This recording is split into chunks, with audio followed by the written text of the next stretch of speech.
All right, welcome everyone to our city council meeting tonight on August 11th here at 6 p.m. We're going to start off with an invocation and or thought and then leading of the Pledge of Allegiance by Council Member Pulver. Well, I think I might do both. I got a good one from Theodore Roosevelt. I think everybody knows who he is. So it's about critics, which I thought has been interesting lately. But it says, "It is not the critic who counts, not the man who points out how the strong man stumbles or where the doer of deeds could have done better. The credit belongs to the man who is actually in the arena, whose face is marred by dust and sweat and blood, who strives valiantly, who errs and comes up short again and again. Because there's no effort without error or shortcoming. But who knows the great enthusiasm, the great devotions, who spends himself in a worthy cause, who, at the best, knows in the end the triumph of high achievement, and who, at the worst, if he fails, at least he fails while daring greatly, so that his place shall never be with those who, with cold and timid souls who never knew victory or defeat." And so he said that in Paris in 23rd of April in 1910. So it's been a while. I'd also like to give a short invocation, if I might. Dear Heavenly Father, Lord, we ask Thee to look after us today as we meet as a city council, and that we can converse with citizens and get input and also make great decisions tonight. And I say these things in the name of Jesus Christ. Amen. Amen. Amen. With a pledge of allegiance. I pledge allegiance to the flag of the United States of America and to the republic for which it stands, one nation under God, indivisible, with liberty and justice for all. Okay, thank you, Council Member Pulver. All right, moving on to our agenda, our presentation tonight on the 2026 code enforcement. And our presenter will be Chief Heinen, our Chief of Police.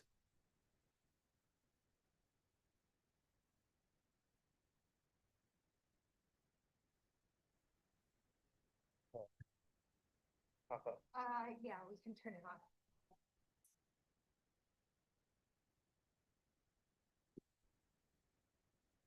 You're in. Thank you, Mayor, Council. See if this pops up so I can see it. Oh, yeah, there we go. Next slide, please. This is a presentation on code enforcement and the new program plan to move forward with code enforcement within the police department. Lieutenant Boyette did a great job with this along with the current code enforcement officers. They put together a map of the city, and they've sectored the city in 5 sectors. These sectors will be proactively enforced on a rotating weekly basis, and this will allow for more efficient and targeted enforcement. Next slide. Each of the 5 sectors will populate the top 3 properties of concern, and these properties of concern will then be populated into a list of 15 properties. We started with 10, but we expanded it out for 15 so we could have a better rotation as they came up. So, and as you'll see as the slides go through, as they get solved or addressed, they'll come off the list, but they always go into another database so where we can follow them in case other complaints come. The properties which can include the CSOs, volunteers, and citizen complaints. So oftentimes the code enforcement issues that we have come through citizen complaints. They can come from officers' observations, and that's where we can see maybe a pickup in solving some of the problems as CSOs are enforcing code enforcement through their self-initiated activity by going to each sector, rotating through, driving around and observing things. We can get on top of these things. Next slide, please. And we'll go pretty quick through these. Hopefully you had an opportunity to look at the pictures. This is our primary concern right now. This, and I won't go through all of these. We'll just go through them. But this one I do want to talk about. It's an abandoned property, and we are looking at abatement of that property to clear that land.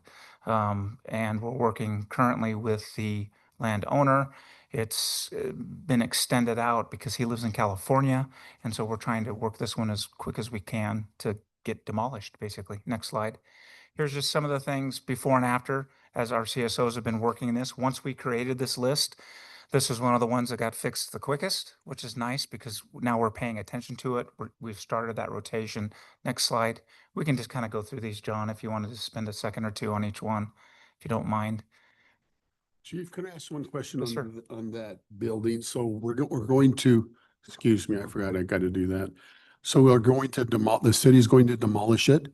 That, it's a possibility that that's where it's Oh. going to go. Oh, So, okay. it should be And demolished. then It's a does that, safety issue, and does that pricing go back to the landowner to reimburse the unit? does the what, I'm sorry? The cost to demolish, does that get reimbursed to the city from the landowner? Maybe let John answer that. if you- Typically, I mean, you ask for them to pay you. If they don't, then you put a lien on the property. Thank And you. it's a certain point, you're allowed to foreclose the lien, but it's not as soon as you'd think it should be. Thank you. Just some of the progress on these. Some of these have the dual pictures of when the weeds have been cleared. There's one coming up here. I think, let's see, maybe it's the next one where things have been moved out of the driveway and back and more organized. There's some that some may be familiar with up on 3250. And the push is to get those cleared, and it can be done. It can be done fairly quickly if the owner of the property takes heed to warnings and possible fines.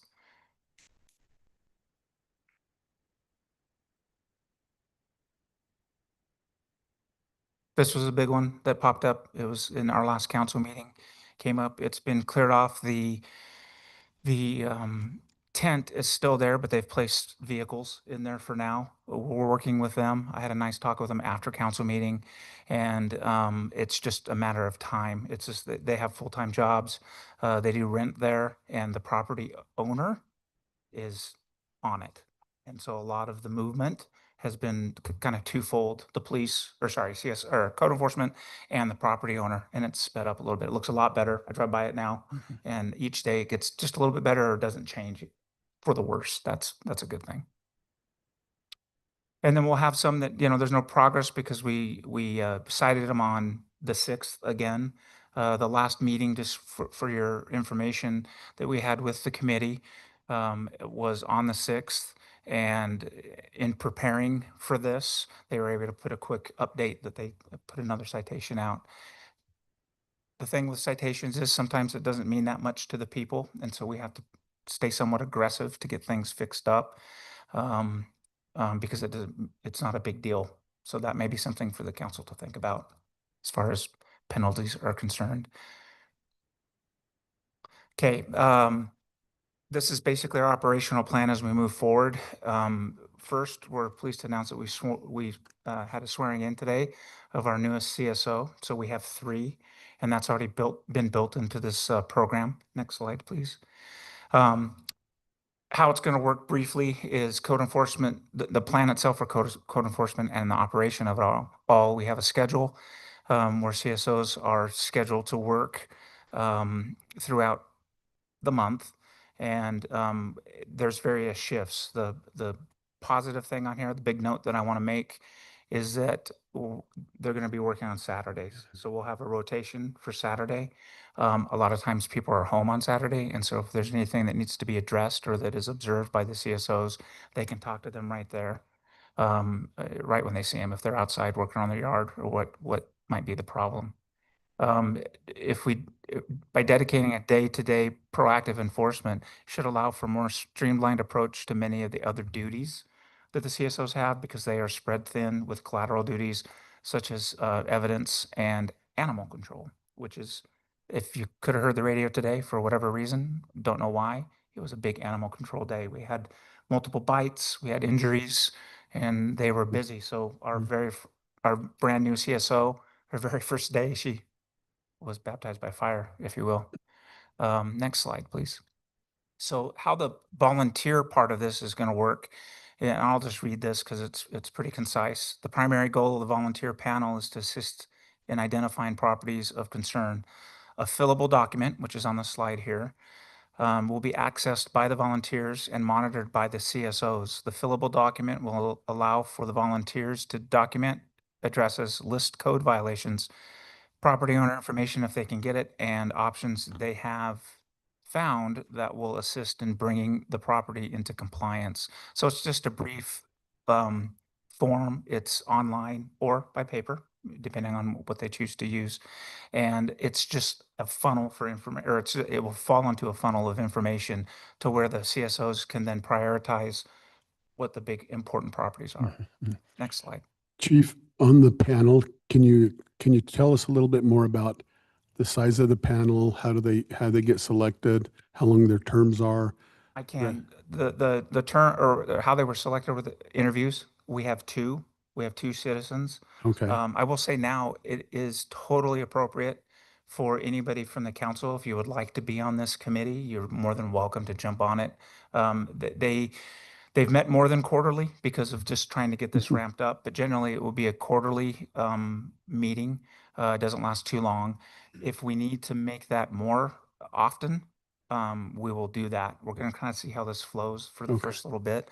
And I think we'll have plenty of work, even if we just meet quarterly, because it does take some time to get some of these problems fixed. But council members, anybody from the city can be on it. There are two right now. They're volunteer.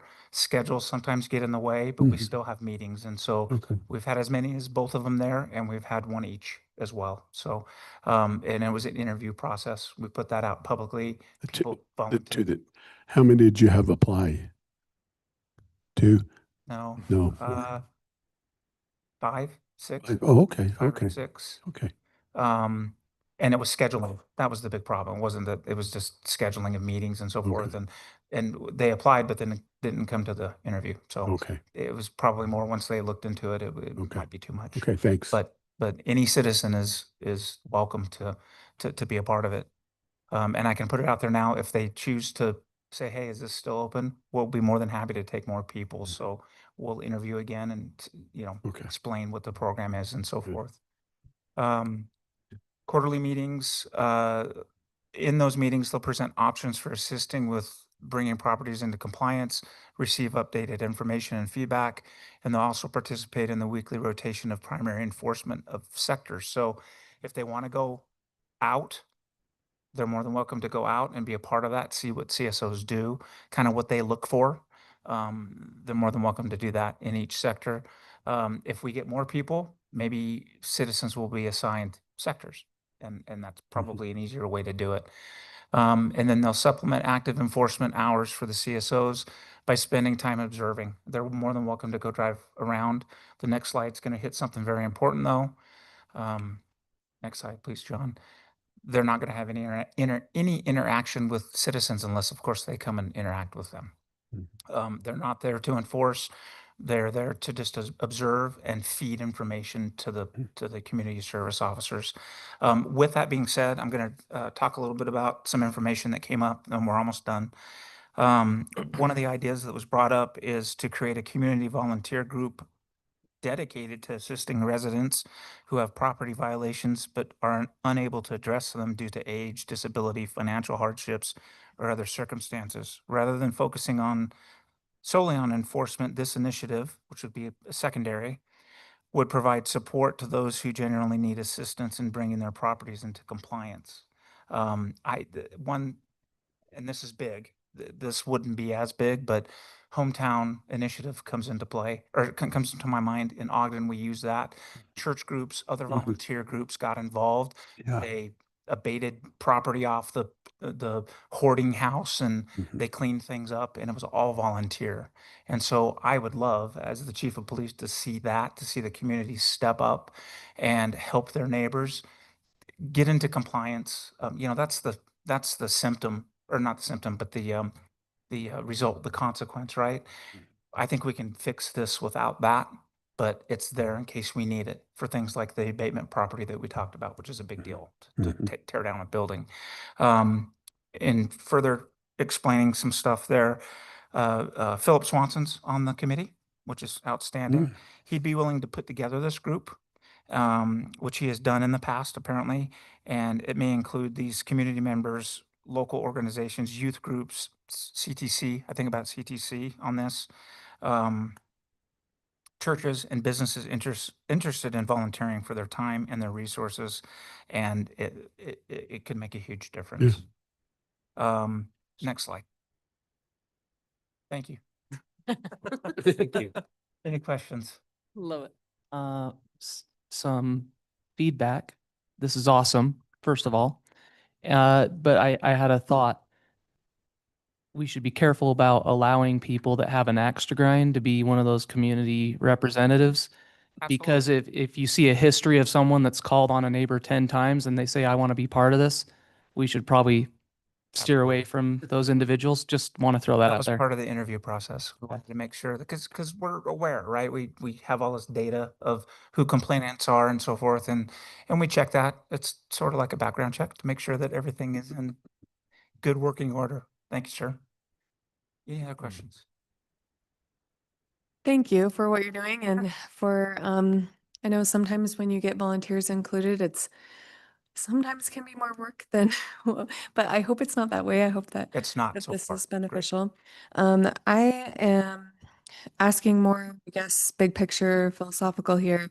I feel like since I've been in the council anyway, I've always said, well, we don't have the budget to be a proactive code enforcement. We only are reactive code enforcement. And so if someone complains, then it will get addressed. But if you have a complaint, then you need to follow the process for it to be addressed. Otherwise, it might not ever be addressed. Right. So now, because we have this extra code enforcement and the volunteers, is there a little bit of both now? Can we, are we saying that the volunteers and or the CSOs are going to be driving around each street and looking for those fire hazards, emergency kind of hazards? Is that something that we're moving to, switching to? I don't think, I think we're in between. Okay. We're doing both. Okay. And I think we'll probably continue to do both unless, as we grow and we get bigger and bigger as a department, hopefully. Then we have more resources, right? But for now, by dedicating enforcement for a time period and in a particular sector on a rotation, Mhm. that it's kind of like when we have a hot topic like traffic accidents. If they spiked up and we know that they're spiking up at an intersection, we're going to enforce it and then we'll see it go down. Mhm. And then we'll move on to the next thing. It's Mhm. kind of a rotation. Mhm. And so I think we can do both. I think that especially with all of their collateral duties, we have to do it this way. So they'll pay attention to evidence, they'll pay attention to code enforcement, and then of course, animal control is an ongoing Right. thing. And I'm not suggesting that we're going to have every single code followed at this point, but I guess I'm just wondering if there is some kind of major life hazard.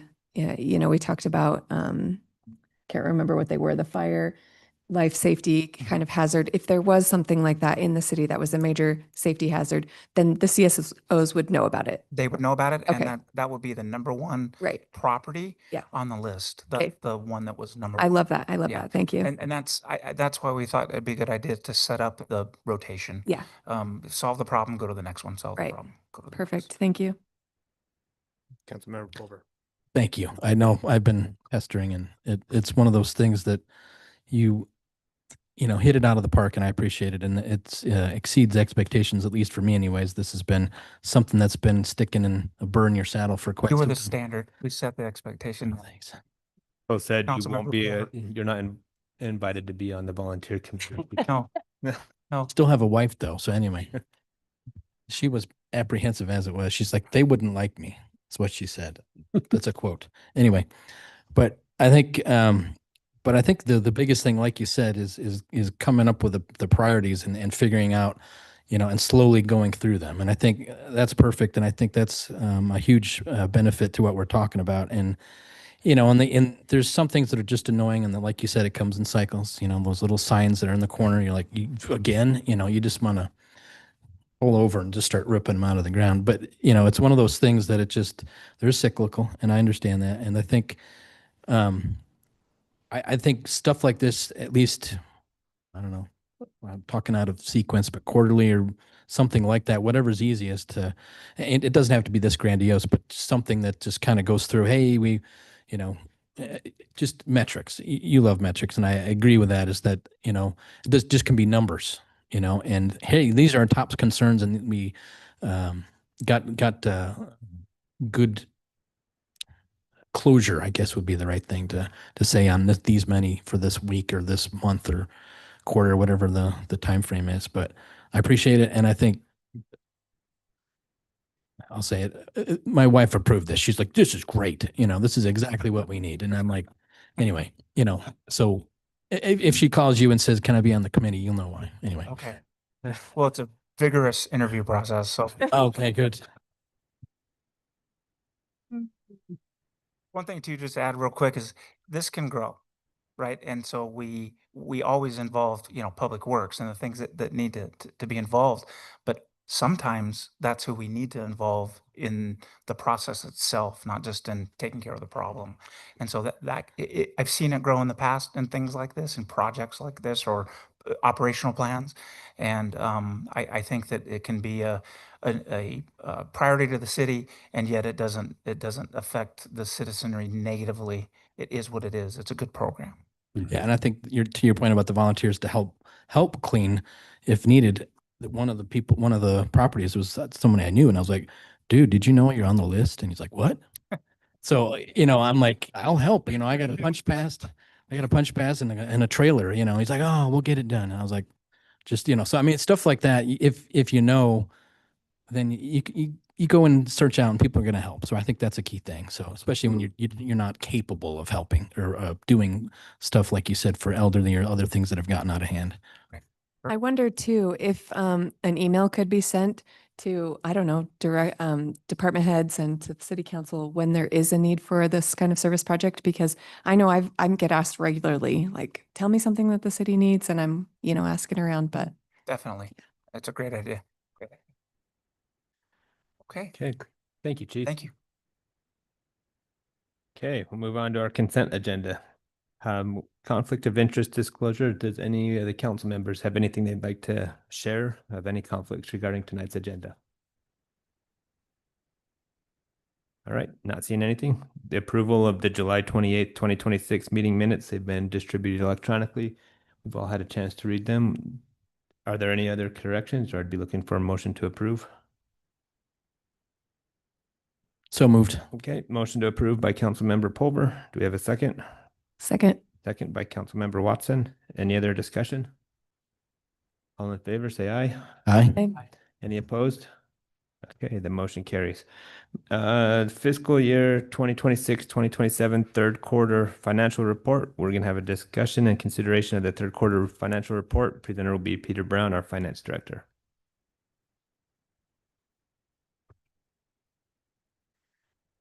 Hi, Council. As you note, these financials are on the consent agenda. My presentation tonight really is just to kind of outline you sort of our steps going forward in terms of how we're going to be presenting these financial statements. We met on July 23rd to do a rigorous look at our third quarter financials, and at that point in time, that committee recommended that you accept the financials as presented. This gives us an opportunity to get them publicly in front of the citizens and in front of your eyeballs as well. And then moving forward, I probably won't necessarily have a presentation, but there's an opportunity always to ask questions and to, if there's anything that needs to be discussed that wasn't discussed at the audit committee meeting, that's an opportunity for you to bring that up or have a citizen get up and ask those kinds of questions. So aside from that, are there any questions related to the third quarter? Do we have any questions for Peter on the third quarter?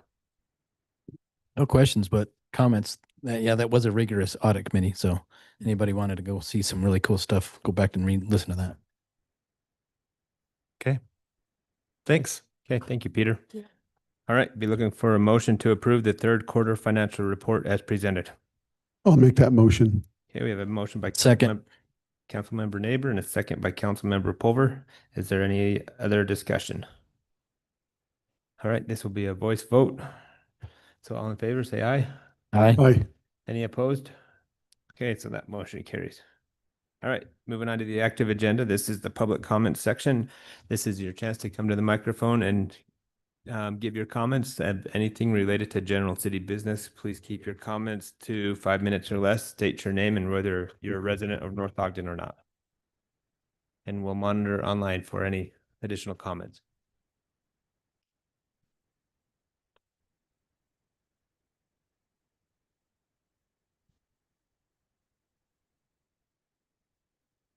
Deanne Burns, North Ogden resident. Council members, in the past few months, I've visited numerous senior centers across several counties. This past week, I had the opportunity to attend a function at the North Ogden Senior Center, as I was truly impressed by the sense of community I experienced there. As I visited with seniors, I had the opportunity to learn about their interests, their careers, their life experiences, and how they are spending their retirement years. I was reminded of just how much knowledge, experience, and wisdom exists within this community. Our seniors are an important part of history and foundation of our city. They are people who have helped build and shape the community, and we enjoy today. They have worked, raised families, served their community, and paid taxes to our city and county for many years. They have also continued to contribute in countless ways through their knowledge, service, and experiences in life. During my visit, I met a gentleman who had had a very high-ranking position in the military. His experiences and knowledge were incredibly impressive. It made me think about how many remarkable people with extraordinary backgrounds and experiences we have right here in our own community, and how much we stand to gain by providing them with opportunities to connect, contribute, and remain engaged. The Senior Center is much more than a building. It's a place where people find friendship, purpose, connection, and community. It provides an opportunity for seniors to connect and continue sharing their talents and experiences while creating meaningful relationships with others. I hope the City Council will recognize the importance of protecting and supporting our senior center and the people who depend on it. This is not a group of people we should overlook or throw away. These are our constituents, our neighbors, our parents, our grandparents, siblings, friends, and mentors. And if we are fortunate, one day this will be us. I simply want to remind the council of the incredible wealth of knowledge and experience our seniors possess. They have invested in this community for decades, and I believe our community has a responsibility to continue investing in them. Please take care of the senior center that has already been built, and more importantly, take care of the people it serves. And as a reminder, they have paid taxes for decades to the city and continue to pay. If you look at entities in our city that are utilized, let's take a look at the swimming pool. This is used 3 to 4 months out of the year, and most of the population that use it are underage and have not paid taxes yet. The senior center is used year-round, almost every day, minus the weekends, and it's always full of citizens. Supporting our seniors is an investment in strength, history, and future of our entire community. I challenge each of you council members to go over and find an event at the senior center and attend not just once, and get involved and show them that you care. Thank you. Thank you.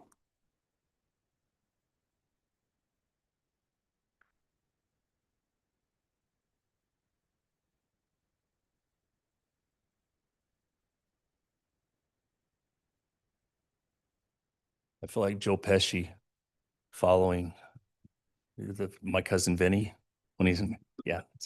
What'd you think? Kevin Burns, North Ogden. Ditto. Had fun at the senior center. Bingo and tacos. Awesome. It's good. I've got a couple of things I'm gonna comment on, but the chief's report on the code enforcement is pretty cool. It's good to see some action taking place. There's been a lot of discussion over the last few years about what we can do about that, and it does have a big impact on our city. That property on 400 East, the duplex, I've watched that over just the last couple months really deteriorate, and to see the painting of the swastika on the wall in the photo is a little unnerving to think, okay, so who's hanging out and what kind of problems do we get down there? So it's nice to see that be a priority, and that's really so. Kudos to them for taking that serious. It sounds like we're gonna have a great program. So mostly I wanted to comment on item number 7 for tonight, the housing discussion that you're gonna have for the properties on Washington Boulevard there in the construction zone. As I read the staff report, I saw a statement in there that we're going to be contacting the Weber Housing Authority for some cooperation or coordination on some programs. As the vice chair of the chairman of the board of the Weber Housing Authority, I can't guarantee or obligate any funds, but we are certainly excited to work with you. We have some programs that fit right into what we discussed at the prior meeting. Primarily the Crown program, which is a state-funded program that works on some rent to own properties and helps folks reestablish credit and fits into those income categories that you were talking about. So if you have any questions, I'd be happy to help. Take some notes and get back to Andy, our executive director. I spoke to her this afternoon, and she's excited to hear from whoever's gonna work with us, because we spend, a lot of our focus really is around the Ogden area, and it's really important that we branch out and get out into the other cities and do some work. But Andy is just a wealth of knowledge when it comes to those types of programs. She had a development designed for the Grandview Elementary property up there behind the old McCady Hospital. But Ogden City rezoned us out of it, so they didn't want us to play. So thank you very much. Thank you, Kevin.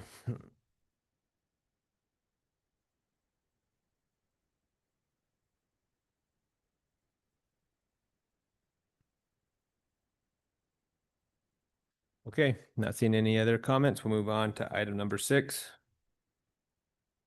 Memorandum of Understanding with our Youth Futures. This is discussion and consideration and possible approval of the Memorandum of Understanding establishing a collaborative partnership between Youth Futures and the North Ogden Police Department to improve services for runaway, homeless, and at-risk youth in the North Ogden area. And our presenter is going to be Chief Einan. Thank you, Mayor, Council. This is a MOU between North Ogden Police Department and Youth Futures. Youth Futures is a homeless shelter that was set up a few years back. It was initially in Ogden, and they have 2 other locations, one in Cedar City and one in St. George. They are a shelter that works with kids all the way up to 18, and then there's some extended programs that they have.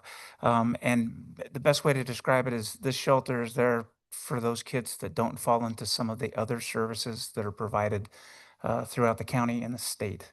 They're usually at-risk kids, and I used to be on their board, and they do a great job. I was on the board for, I think, 8 years, and they do a great job. They've expanded. Ogden is the closest facility that we would be involved in or taking the kids to. I think, based on what I could find out, we've used the services over the past few years a couple of times. And like I said, it's kids that just kind of fall through the cracks. Parents don't want them. They don't meet some of the requirements for some of the other services, and Youth Futures is there to take them. They have a lot of success stories. There is no fiscal contract to this. This is just a service that we will offer to kids if we find a need to do that. So tonight I would ask for your approval of this MOU, and it fulfills their requirements for grants. So I think that's an important thing. Okay. Any questions for the chief? Yeah, Councilmember Carney.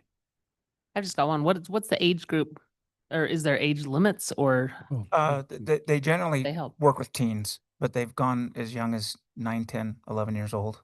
And they have, their program is set up to where they can separate those kids, and because they're a lot younger than some of the teens that are there. And like I said, they're at risk. They have, some of them have everything from learning disabilities to they're just behavioral issues. And so I'm aware that they have taken as young as like 9.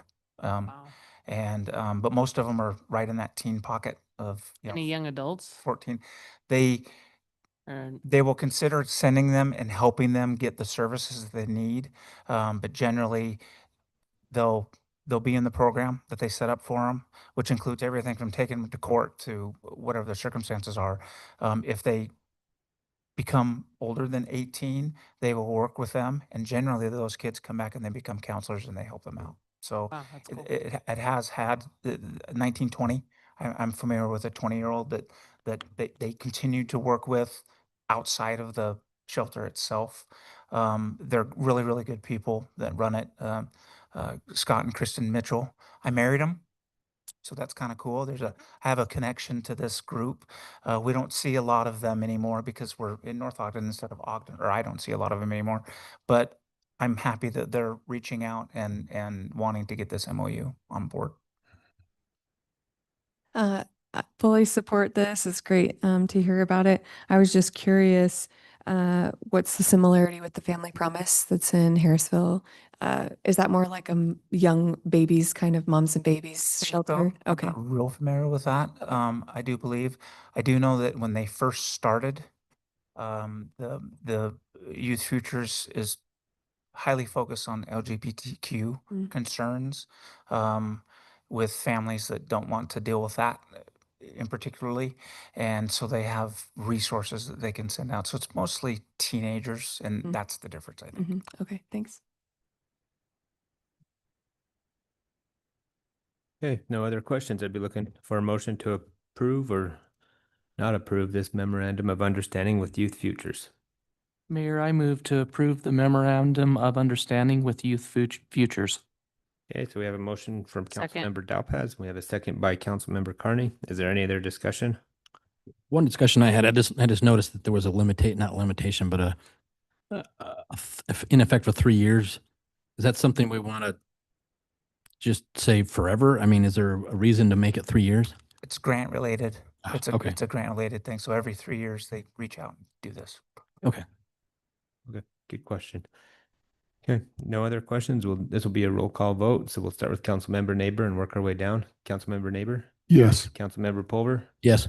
Councilmember Carney, Yes. Councilmember Dalpaz, Yes. and Councilmember Watson. Yes. Okay, motion carries 5-0.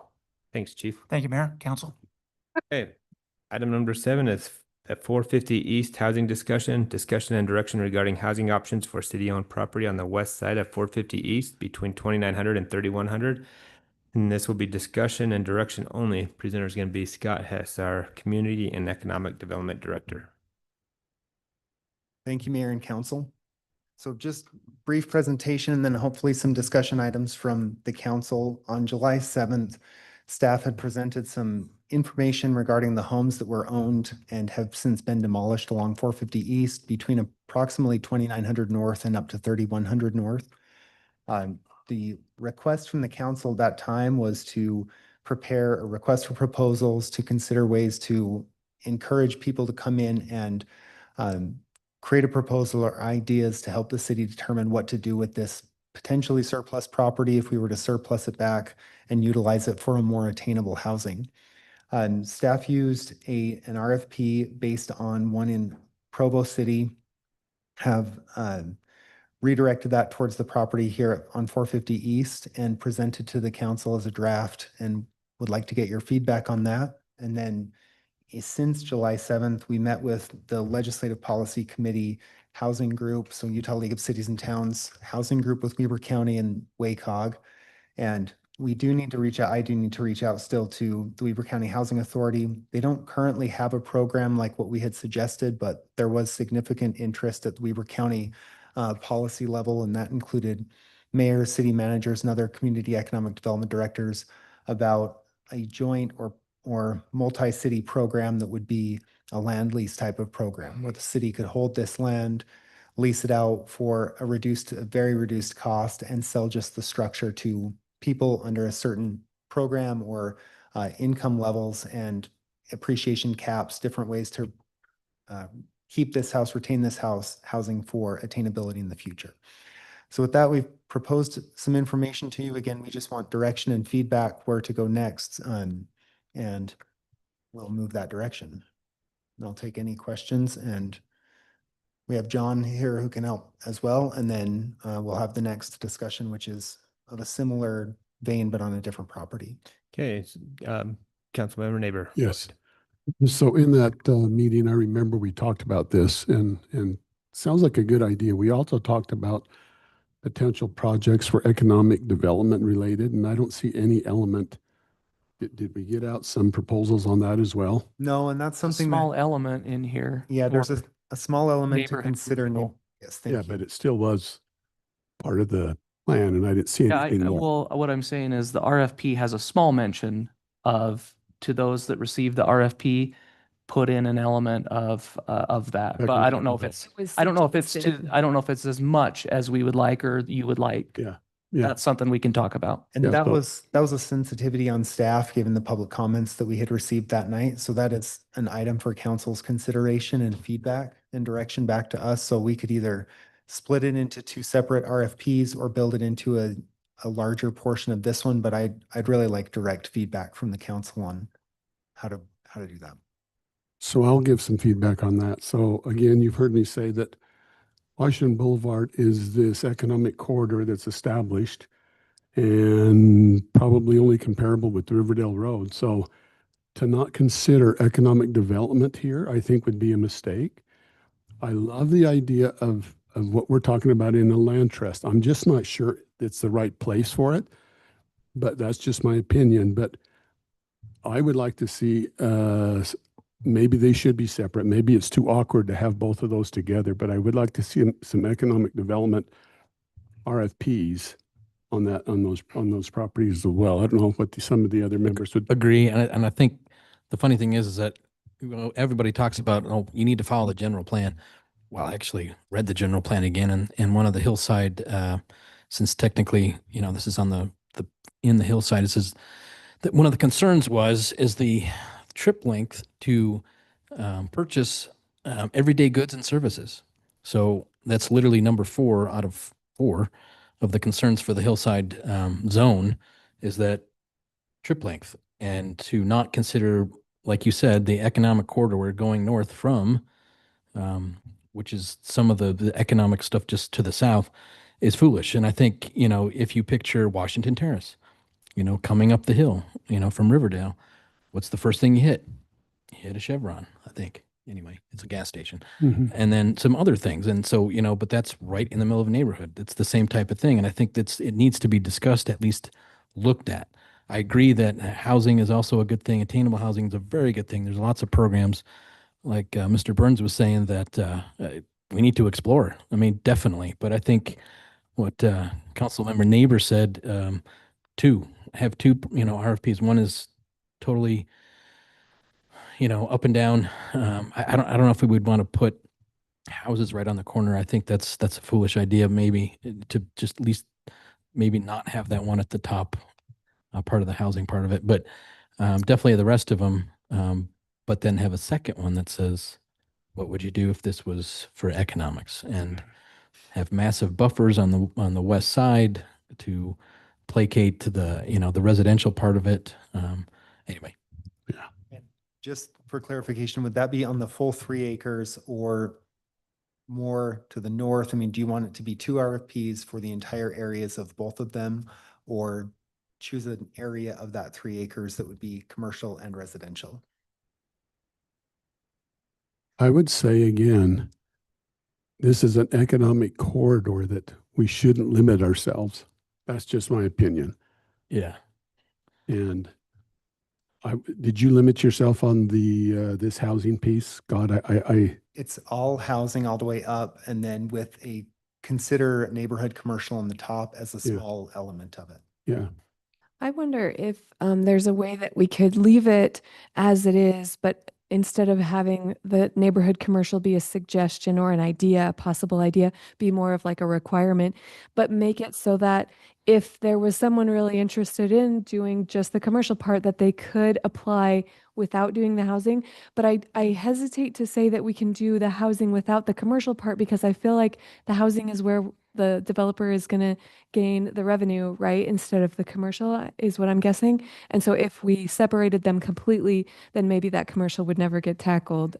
I don't know. Just Yeah. maybe that's more of staff could provide answers on that. I don't think we should limit ourselves. We should just be fully open on both concepts at this point in time. I do think though that it's important to include in the RFP. I mean, the RFP was so thorough. Whoever wrote that, wow, that was long and thorough. So great job. But I do think that it's important to say what kind of neighborhood commercial looks like and what we're expecting. Because if they're wanting to put a Maverick there, which was clearly something that people were against, versus if they wanted to put a straw market there, that's going to make a difference on their score, right? Because we're looking for more of that neighborhood commercial. So I think clarity helps. And I'll just say again, we shouldn't limit our ideas to at this point in time. I've gone through a budget meeting now, and you've heard me say this also. I know the value of a sales tax now, and it's powerful. And it allowed us this last year to not raise taxes. So as we look in the future, we should keep that in mind, especially on an economic corridor. So I'm not in favor really of limiting it, but I appreciate your comments. Just at this point in time, I don't think we should limit that. And yeah, maybe that's true. Maybe we don't specify requirements of how neighborhood commercial looks, but just what maybe the discussion's been in the past or something. I mean, the acreage of land is going to restrict it, period. Yeah, I think that's I mean, going to. Maverick's off the table even without even talking about it. So I think, but it should be something that is useful. I mean, I don't mind dentists, but at the same time, how many more can the city require? But anyway, probably 16 more. But it's just one of those things that I think if you figure out, what does the city want? I think that's the thing that I still don't know myself, but we have to be thinking 20, 30 years down the road, not next week. And I think that's what Councilman Niebuhr is talking about, is that it's going to be a corridor. I know people are like, oh, well, that's just a rural city, and that's no longer the case. If you think about it, the 2-lane, or it's going to be 5 lanes of traffic going north and south right there. That's basically any major city if you think about it. So anyway, Yeah. So I think you're right. I think we shouldn't limit it to just residential or commercial. It should be both in there. And if nothing comes back commercial, then I don't know. Maybe that's something we can not dictate, but at least say you should throw in some commercial in there, neighborhood commercial in there where it makes sense. And maybe that's kind of the key thing. But I don't know if you want to do a percentage or something like that, but that would help. And I think if anybody's smart, they're going to put it on the corner, but maybe not. Would you want, there could be like 3 silos or 3 columns. You could have an all residential and all commercial, or a mixed type of product. Do you want it to be an obligation to do commercial and or housing? Or do you want to say, give us your best shot of whatever you want to do? So then if we get a commercial developer that wants to do all commercial, they could submit it that way without worrying about bringing in a housing partner, but then the city council can weigh the different options. Yeah, I just don't want to limit. Yeah. Yeah, I just say we don't know what we don't know about interest. And I think it was Councilman Dalpaz's comment.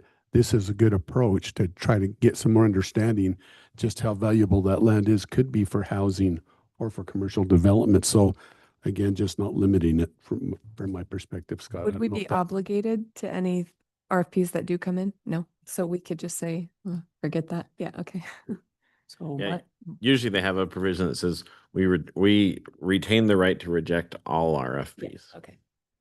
So my preference is commercial focus on the corner. So a separate RFP for the commercial, and then the rest of the orange blots on the map focus on creative housing. that would be my preference. And part of the reason for part of my reasoning is previous meetings when neighbors came out to provide feedback. They're already adamantly against any commercial. So I'm not saying that we just give to whoever comes to make public comments, but they had legitimate concerns about what's going to be behind their homes. So it'd be a lot easier to kind of quell that by, separating it out into that commercial sector on the corner and the rest being a focus on housing. Because in my opinion, they are equally important in their own way. We don't have any creative solutions in our city right now to help the housing crisis. There's nothing that we've done that is special to help it, in my opinion. And so this would be the first thing I've ever seen in North Ogden City that would actually be helping towards that. Comments on the economic side of it, and we shouldn't limit ourselves, totally get that. But I think a mixture of both. The RFP could be all in one, but I feel like it'd be logistically difficult to do so. So it feels like it would be most natural to break out that decent acre-sized corner and the housing into separate chunks. And this, as I'm thinking through this, as you're speaking about it, if it's going to go commercial, I feel like that would mean the property is for sale. It's one-time sale. That money would be reimbursed back to WACOG and their transportation fund.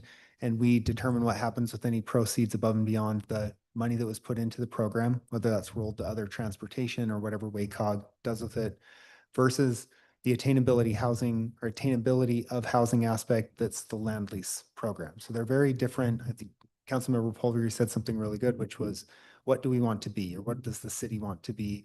Because they're very different programs. So we'll attract either a really broad spectrum of developers, or you're going to get very specific trenches of types of developers that would apply back to this. So I don't know if the council wants to leave it open and we try to write a catch-all RFP, or maybe we separate them and put a few different ones out that are specific. But I worry about it being so broad that it's kind of anything and anybody, and then we have a difficult time scoring them against one another. I was gonna say, just to give a couple thoughts, I agree a lot with what Councilmember Dowpaz said. So my issue here at making it all commercial is we have standards to meet commercial. So on Washington, you have to have, I'm gonna speak off the top of my head, so this is not gonna be good, but a 20-foot setback. And then how much for a rear yard setback when you're transitioning from commercial to residential? And I just don't know if it fit. And I don't want to change our standards just to make a project fit. So the Planning Commission right now can require a 0 lot line development. And that would be a building coming in that looks and feels like our historic building, like the cannery. The Planning Commission could require that to be 0. There's no, and I mean, it's up to 0, right? Some 20 feet's probably a reasonable starting point. On a rear yard setback to residential, it's 10 feet as a buffer yard with an 8-foot fence and landscaping, which we'll talk about a proposal coming forward that changes that, or it suggests changing that. The council will consider that or hear that on recommendation from Planning Commission. But buffering from the residential is certainly something to be considered there. And yeah, my other concern is these were not newer homes that were torn down in newer neighborhoods. So we're changing the whole feel of a neighborhood. And I don't like it. I'd prefer to keep the neighborhood the way it was, because that's what people moved into. I understand the need for economic development, but so I'd be willing to look at maybe the corner lot, but I'm looking more at interested in housing.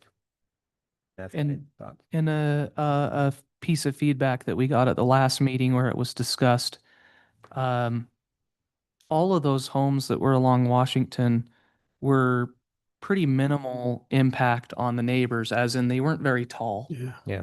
And so there was a lot of desire from the residents to, I know that someone can't always control everything that happens around their neighborhood or behind their house, but there was a lot of desire to make sure that roof heights weren't crazy high. Mhm. And so if we did the housing portion on the southern part of the project, then we would have a lot that we could do to help keep that housing minimally hot. We could probably do some things to be creative to keep it minimal in height. I have another question. Is there any way that that the city could obtain that missing property for the developer to make the RFP more attainable or intriguing? So we knocked on their door a while back and spoke with the current tenant who was one of the owners. Mhm. And so there's some title and ownership stuff going on, and I have not been able to get a hold of that person anymore. So it would be, we can try again. I think that in rezoning or establishing this RFP as commercial in the corner would drive the value of that property up high enough to likely encourage somebody to sell, but I don't know. That would be willing buyer, willing seller. I don't have a fund. I don't know that the city has a fund that's just economic development, purchase properties. We could certainly consider that, but we could help be the, help the developer, whoever was chosen with that process, and go out and meet and greet and discuss that with them. Right. I guess I'm just thinking not necessarily to buy it, but just to have the leverage in case they're like, oh, I don't want to get into this Sure. because of, right. And I think zoning is a really important tool that we have. Mhm. We will have to consider how that zone fits into the general plan. Do we revise the general plan for neighborhood commercial spots and locations, or revise our old town neighborhood, whatever we'd need to do? We need to establish this as a potential use. General plans are not obligatory in the state of Utah, so you can rezone it to whatever you feel is reasonable, but it would be good practice to make the general plan, do the general plan amendment first, and then have the rezone follow. The one thing I keep coming back to was already stated is that Washington is not going to be, it is. And it's going to be even worse because we're going to talk about the master plan to the north of Ogden, of where we're talking about, and that all that gets funneled down through. And I think the opportunity for everybody keeps talking about safety. I mean, are you going to have a kid playing in the front yard of a 5-lane road going up and down? I mean, I know that people do that, but I guess at the same time, I just want to make a smart move here, because we have the opportunity to look 20 years down the road and make something good. And I think that's the problem right now, is that, when Scott rolls out his 1960 thing and says, I wish we'd have done that, we should have done that, we should have done that. I don't want to do that 20 years from now. Hopefully I'm still alive. But that's the thing, because we have the opportunity, and why I know we should make houses there, but at the same time, why restrict ourselves? I think that's a key point, is that we should look at everything. That's why we're here. I mean, I understand that it's housing and we should put it there, and commercial's not going to fit there. I get it. But at the same time, if someone has an idea that we haven't thought about, I want to hear it. So I think that's kind of why I've kind of stuck my foot in the ground here, is that we should look at every option for every one of these properties, period. So I don't know how I even say that out loud to Scott, but I don't want to restrict it. I know that people are going to be yelling, screaming, mad at me, but at the same time, are they going to be here 20 years from now yelling and screaming at me for, why didn't you make this commercial? It's a pain in the butt to get down there, blah, blah, blah, blah, blah. Anyway, thoughts? Right. No, and my only thought, and I've never spoken this out loud, but it makes more sense to me to put neighborhood commercial further up the hill where it's nothing's already developed. At the top of 450 in that area, and then that served the same purpose. But you're not. But put it on the general plan ASAP, so people are mentally planning for it. Yes. Well, and We if tried that not so well. Yeah, no, I know that. So when I was on the planning commission, it was always interesting to hear how on Washington Boulevard, the idea is to commercialize that, the old road. And there was discussions on vesting that. And I thought, geez, that is a great idea. So when a person's living there and they pass, a developer knows that that's going to be commercial. but we haven't even done that part on the old Washington. So I don't want to say I'm frustrated with it because I can appreciate differences of opinion. But if we don't start getting this lined up, we're gonna miss out on opportunities, and we're not even doing investing on Washington Boulevard. So, point counterpoint, Mayor, to push it to the future, I don't know if that's going to help us either. It just delays a tough decision. And it feels like right now we're in a good spot to have an evaluation on a tough decision. And I don't know where this is going to go, but at least have the discussion and see what's available. That's what I'm saying. But we've got to be a little bit more focused, in my opinion, on economic development, more purposeful on economic development than where we've been at before. And I'm the new guy on the block, so I might be stupid, but my background is there too a little bit. So anyway. Wasn't the planning commission looking at the general plan and redoing it, and it's coming back to the city council, or no? I've heard that, but so everybody tells me that, but I was there and it never Has happened. a comment. We're doing our best. Okay. It's been brought up, it's gotten pushed to the back of agendas, and we've had a series of public hearings that have Yeah. just continued to roll forward. So we are doing our best. It's on the list. The planning commission was very interested in the neighborhood commercial discussion and had provided us areas where they thought neighborhood commercial was reasonable. And to Mayor's point, we're going to be seeing the proposal for a master development agreement up the hill, and considering what the long-term land uses look like up there is a big portion of that. And Councilmember Pulver, I framed the 1960 general plan, and I will bring it in. It's taller than me. I'm going to start carrying it around to all my meetings. So You go. well, I just want to say I don't change my opinion. So I still think bottom area, orange, housing, blue, blob, commercial, that's my preference. It's kind of up for staff, in my opinion, to figure out how to do the RFP. I don't think we are experts in how to do that RFP. So if it makes sense to have it separately, to have the blue section in commercial and orange separately, but I'm just one city councilor and I'm hearing some highly different opinions on it. So it seems like the best solution might be the blended RFP where we highly encourage commercial, well, in my opinion, on the corner, and ask for the housing component. And John, how does the process work from here? Does staff produces an RFP and do we send it out, or do we come back to the council for consent prior? So we, since the council would be the ultimate decision maker on the sale of any property, I think the way that you're saying, Councilmember Del Paz, of let's get the RFP out with some form that includes the ability for, we could say, hey, we're emphasizing the blue as a potential commercial. Obviously, the council hasn't made a final decision yet, so that's why we want to see what you have to offer.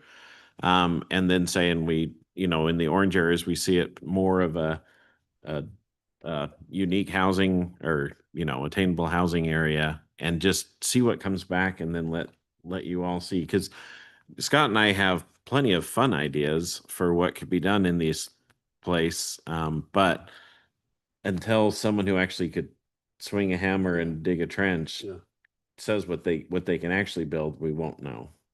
The other thing that hasn't been explored much that I barely mentioned in another meeting is the Alberta corner on Washington. It isn't big enough for commercial as it stands, but it would be big enough for commercial with one more lot. So I don't know if because to me, that's a very reasonable potential commercial corner as well. So I don't know if we've done the simple knock on the door on that property, but that might be worth it as well, because if you knock on the door and they're like, oh yeah, we were thinking about moving anyways, that might have a lot of potential. And then we could make it blue on the map as well if the RFP does have a color coded. Yeah. But if not, then the orange makes sense. If it's like a total, yeah, we're not at all interested in that, then we could just move forward with the orange. I still think we should ask for if you don't like this, what would you do? Yeah. Type of thing. Hmm. You know, here's agree. what we'd like, but if you have a better suggestion, let us know. I'm okay if you want to, however you want to word it, to gather all kinds of RFPs. Just knowing that if commercial gets put all the way down Washington on that project, I would very likely be a no unless something majorly changes with my vision for this.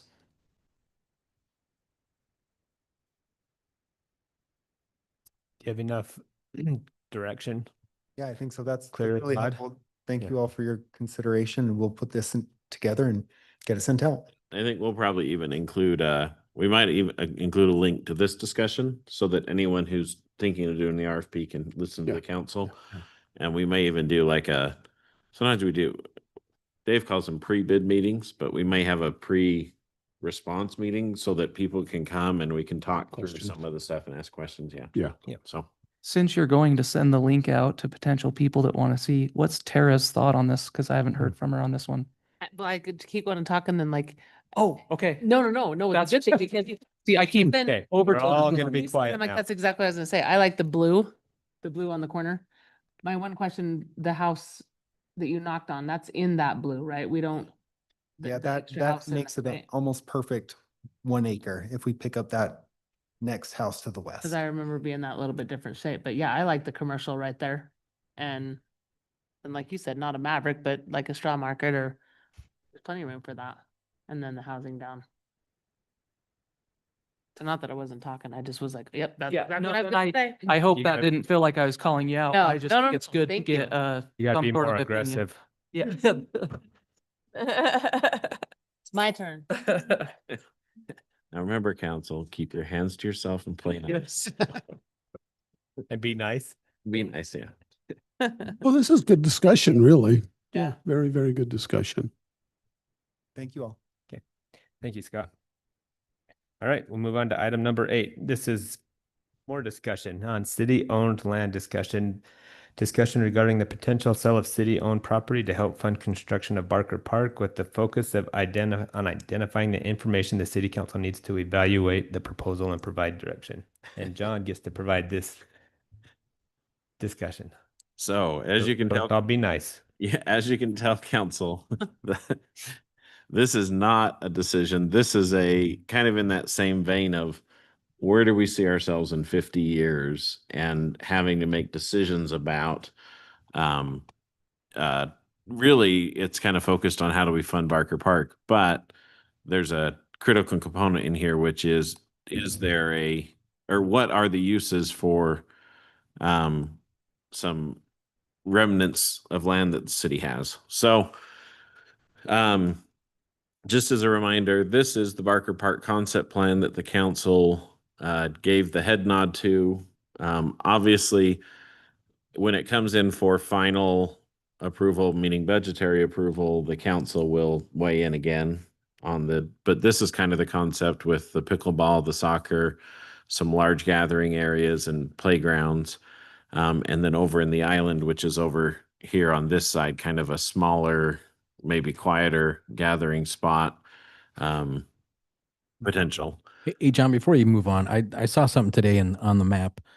Right to the east of the parking lot, just north of the island, we own that property as well. Go east. It's a little sliver right Right here, there. yeah. So is there any plan for that? Before I forget to ask. As the trail that goes through here is pretty much right on the north property line of what we own. There is a piece back here in the corner that is fairly open that could be utilized for something. We didn't evaluate it as part of this, but that's a good point. It's something that should be evaluated. Could it be parking? No, there's a pretty deep hollow that goes right through here. Or you can sell, don't we own that thing right to the north of the trail or no? No, this is a individual building lot. Okay. Yeah. But yeah, so that's kind of the concept. This is the plan given to us by the engineer. Oh, and it's perfect. This little picture hides the amount. This is the engineer's estimate for the total cost by phase. Obviously, I didn't call them phase 1, 2, or 3. I've changed them to phase S, I, and D, just because there's no particular order they have to be constructed in. And so I is island, D is dog, just because in theory that's the dog park, and S is soccer or sports. Again, this soccer concept was approved by Scott Barker and his siblings, whose parents own the northern part of the area. They said if this means that the park can get built, they're open to this conceptually. So they, which kind of moves away from the no organized sports idea. Yes, you have a question. It keeps popping in. I apologize, but along Fruitland, is that going to get curb and gutter along that spot?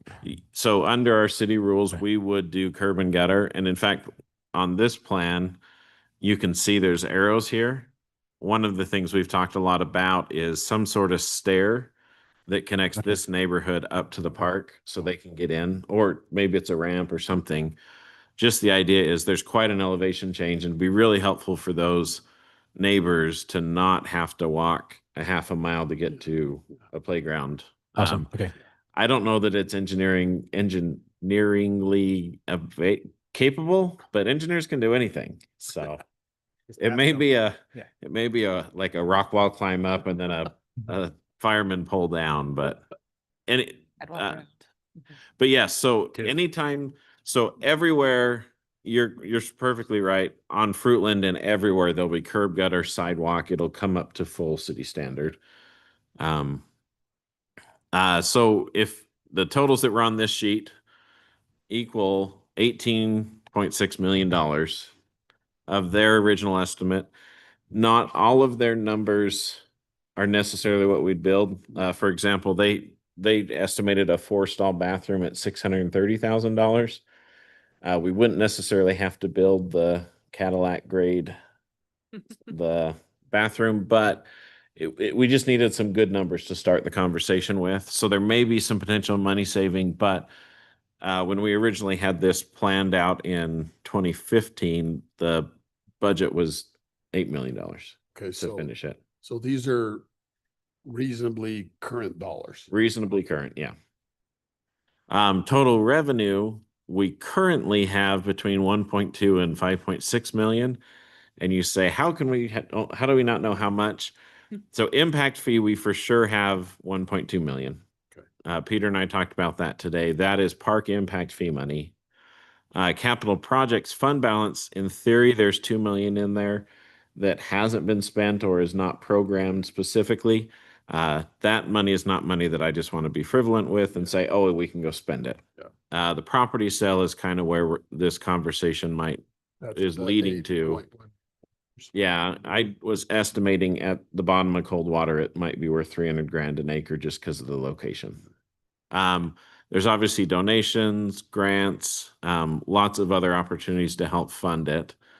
And I'm going to zip back again because, when you start looking at taking at least the phase D and phase I, those are really attainable phases with our existing dollars, with money that we have on hand. If the council really, really wanted to, without doing anything to raise capital other than depleting our balances, we could build phase I, for example, next year.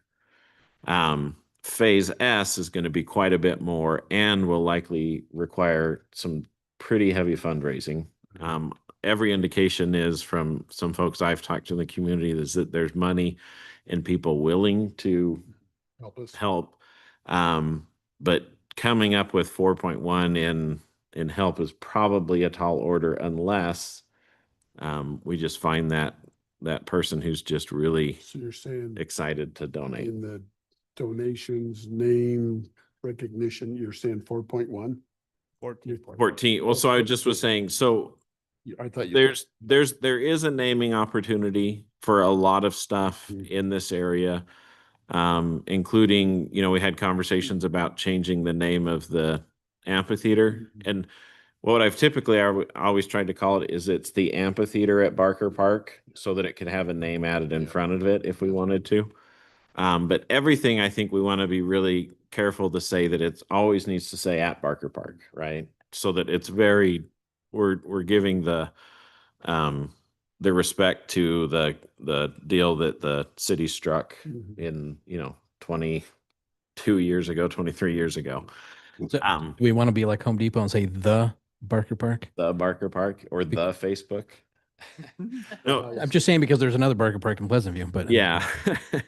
Yeah. So just again, that's kind of our money. And when we're looking at the property, and I'm going to zip out to this is the Near Map program that we got this year. I just want to show these are the city parks. Everything in blue is an existing park that is currently utilized as a park, including the Lakeview Park, which is up here at the top, that is really kind of a natural walking area.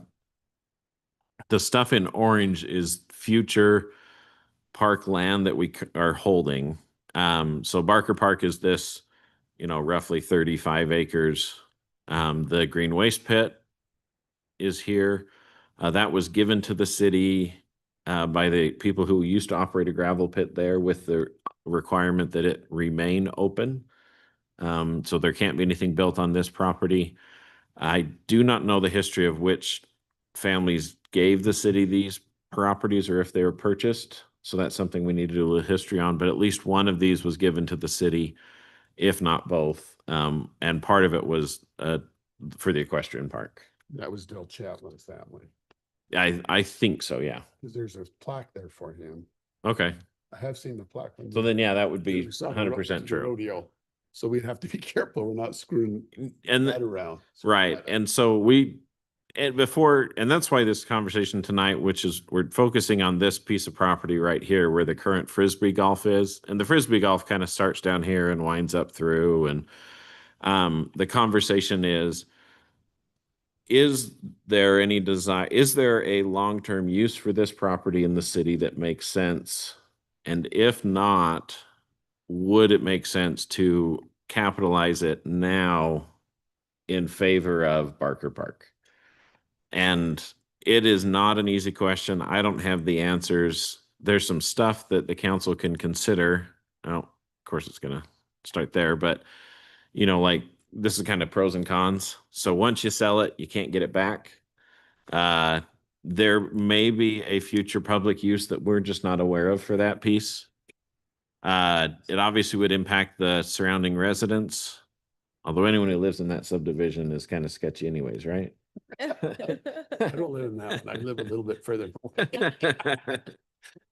Oh, It is close oh, enough. I should have said live It because is that's where close Mayor enough. Berube used to live. I know. Close to you. The You're saying the Berube was sketchy. but there's you're trading a permanent asset for a one-time expenditure. And then there's this argument that if you're going to let that go, then are there other pieces of property you should sell? On some of the plus side, you're maybe taking an underutilized asset and turning it into a fully completed asset, accelerating the Barker Park construction, creating tangible returns for residents, again, taking that asset and turning it into something they can put their hands on. It reduces long-term carrying costs because if we're not going to use ground, it sometimes has a maintenance burden. And then just capturing the value before future constraints reduce its usefulness. That last one's not as helpful because it's on a main road. It's pretty accessible. But this is my recommendation. So, and you can all have your own, obviously, but we shouldn't sell the property simply because we need the money. We should only sell it if we can demonstrate that the benefit of selling the property and completing Barker Park substantially exceeds the long-term value of retaining the property. And so there's some stuff we could kind of dig into to try and find out. And I'd really like to know what information the council would like. I mean, in theory, and again, I like to build my presentations and so I can zip back and forth in them. But in theory, we could probably get Phase I done in the next 4 years, just putting money together, putting donations together, and maybe finding some grants. it is really Phase S that is going to be the problem. So a very logical conclusion of this discussion could be, we think we may be interested in selling that property, but we really want it to go to Phase S so that one can be completed as opposed to Phase I. One of the hard problems though with, as I mentioned earlier, from 2015 to now, 11 years later, the price has gone up by $10 million. And that's taking out the Waterworks Park and the High Adventure. Yeah. Costs are just Yeah. really, really rough. That being said, some of the numbers are indicating those things may come down, but you can't promise anything. One of the reasons, and I think you've seen this before, but this is very interesting for folks. The red area is area that needs to be dirt moved. And the darker the red it is, the closer it is to needing to remove 14 feet of soil. Yeah, 14 feet. Wow. And that's because you need to, for where the soccer field is, you need to take a whole lot of dirt off. I'm assuming this is feet. Maximum elevation minus 14 up in the top corner up here. But the idea is that you need to make a flat playing surface. Otherwise, one team gets an extreme advantage. And I guess it flips at halftime, so maybe it works out. Yeah. And that's gone into the discussion of the design in the island and the other areas. Is there may be some, again, cost savings we could do in the island where maybe we don't need to flatten it out as much. Yeah. But I just think this is it's a fun picture because it also shows a little bit how dynamic the ground is over there. It's all just not flat, even though you can run a baler on it and, pull hay off it when you need to. So, and that's what I have. So what questions? I told Mayor 10 minutes. Each What get a minute and a half. What information would you like us to try and pull together for future discussions? Because we're not making a decision tonight. Yeah. So I'm going to start on this one because I've already shared with John my thoughts. So this would give you guys some time to think. The number one thought I had is over the years, we've had multiple residents come and approach the city about purchasing excess or surplus property. And we've always told them no, because we never know what the future is going to hold. So John mentioned that we have an unwritten policy that we don't sell unused park space. And then the second one is, this might be a Scott question. How many people are actually utilizing the Frisbee golf? Because when it was first introduced, it was very popular. And so are we going to take away one park that's being already well utilized, even though it's undeveloped, for the potential that we may be able to develop something additionally in the future? And third, that land, when I went up to when you were at the rodeo, there was a lot of people on that land. And so the rodeo grounds are heavily utilized on 1 or 2 days a year, and maybe there'd be a potential to increase that. Yep. So I'm not opposed to selling the land, but there's stuff I think, what's the unintended consequences if we do? And again, we don't know. We spoke previously about, do we know what's going to come in the next 20 years or 50 years? Maybe the city needs this land, and once we sell it, it'll never come back. Yeah. I love the idea of looking at the rodeo. So just looking at the land for potential city use, I was genuinely impressed with that rodeo, and I could see where maybe a couple of days a year it's utilized, but you could see that there was enough interest to utilize it more days and it be a revenue producer. So I mean, I did see that. The other thing is we better make sure we're not violating any donor restrictions. So John's already said that. So that might restrict some of it anyway. The other thing I want to mention is, if I remember on the Planning Commission, there on the Wasatch Regional Front planning map, there was an economic development piece outlined on that map. Is this where that was at? Maybe Scott would remember. Yes. Right there. So that was on the map for the Regional Front Planning Council. So Wasatch Front Regional Council and staff had put out some idea areas after speaking with the Planning Commission in 24. So we indicated that as a potential center, and center can mean a lot of things, but more intense development than the area around it is what it generally means in the Wasatch Regional Council. But that was staff driven. So we put one out on Monroe, one above Okay. Mountain Road, and then that one there. So we did think about that. Yeah. The other thing, and then I'll shut up here. I like the idea of a land trust or this idea about affordable housing. I just don't feel like it's in the right spot the way we're looking at it. Why isn't this spot maybe a spot that we look at if we wanted to do that? I'm possibility. guessing the value of the land, the affordability aspect. I'm guessing. I mean, Well- we could lease it or give it away for whatever we Yeah. wanted, but it's John mentioned that he approximates $300,000 per lot potentially on a Yeah. R-1-12.5. Yeah. So I'm that's my first guess as to why it's not even considered. I would say that's still a possibility if we're really locked into that. I'll shut up. That's a good thought. Yeah. Oh, one last comment as I was going through this. If we did sell it for the park, we got to buy that house on that property. I would say we should say we've got to acquire that house on the plan. I I'm would sure say, he would sell if he knew that park was getting developed. yeah. And if we were to sell it, we should purchase that with that money. Yeah.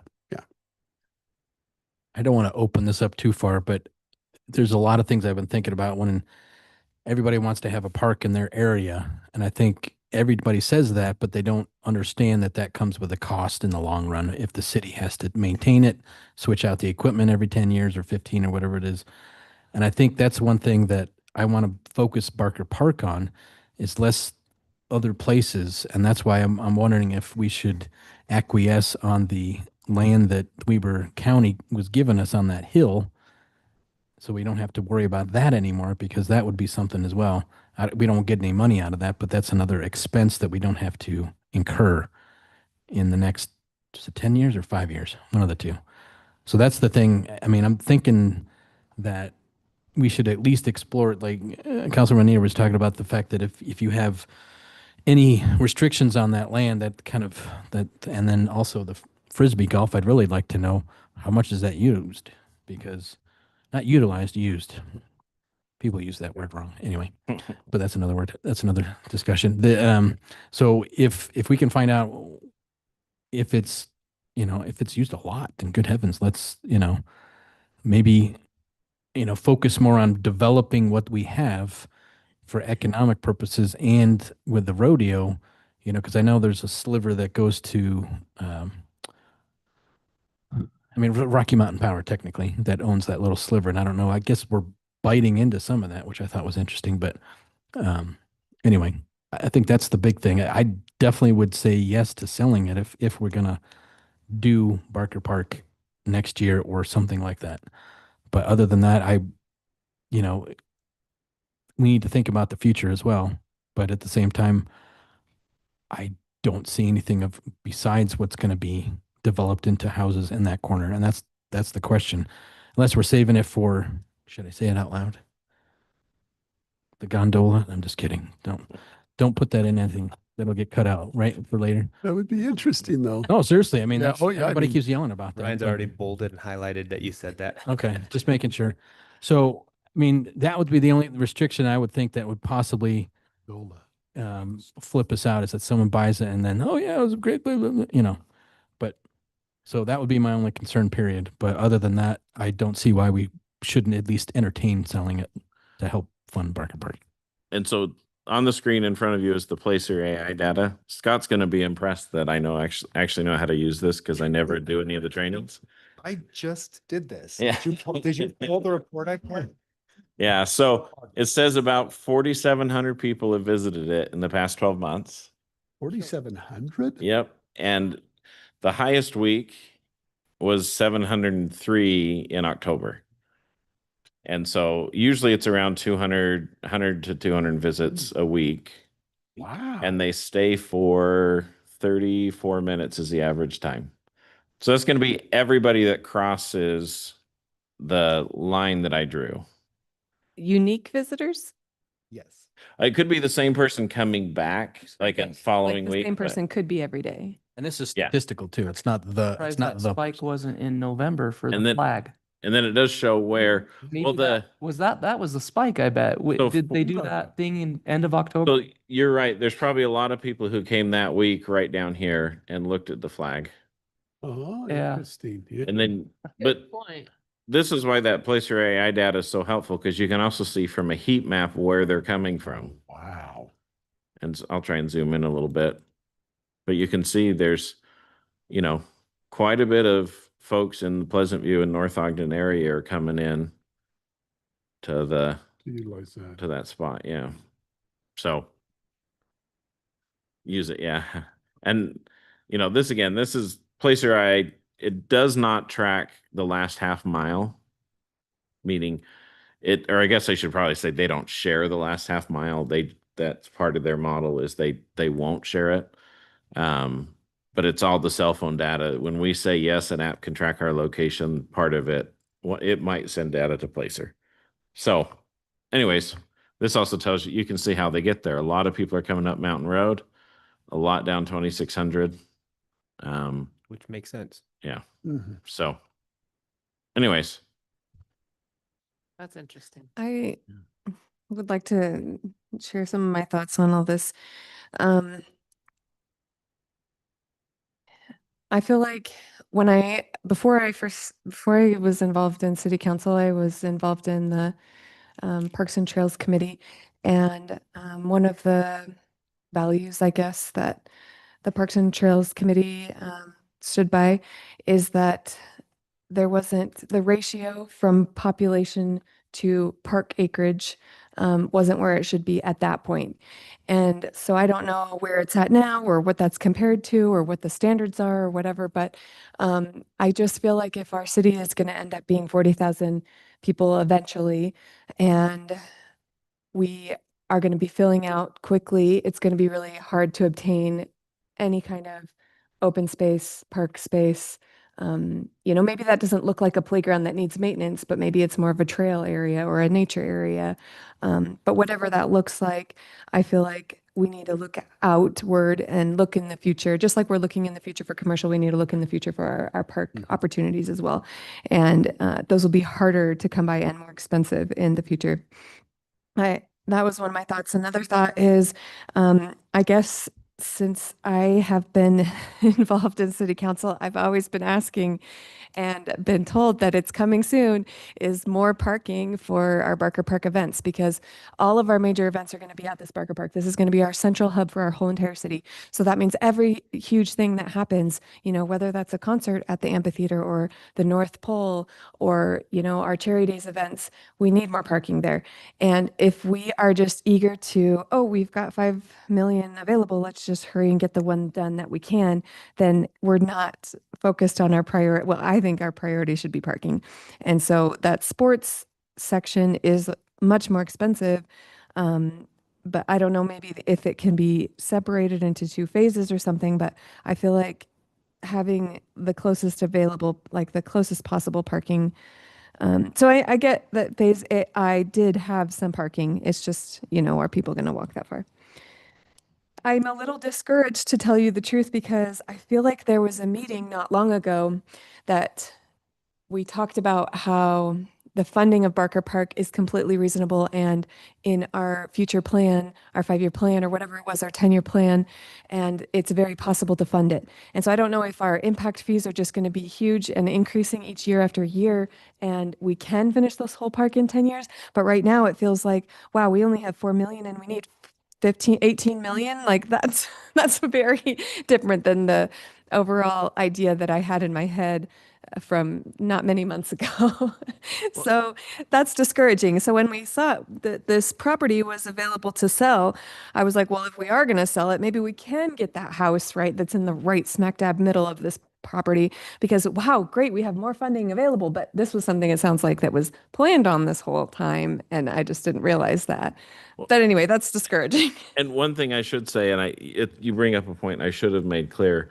Technically, impact fees would reimburse back the money that we would get from the sale of the park if we went that route. It's just we'd be using the money to pre-build the park, and then as impact fees came in, we could pay ourselves back. Impact fees are a unique animal that are not a lot of fun to play with. Oh, not be flexible. careful. And You have to follow strict rules. They get brought up every year in the in the legislature too, Yeah. about doing away with them. Yeah. And But yeah, Those do we- not like them. And we did. I mean, the 18 million number shocked. Yeah. I think we were estimating 12 in the previous version and thinking, oh, we're going to get 500,000 a year.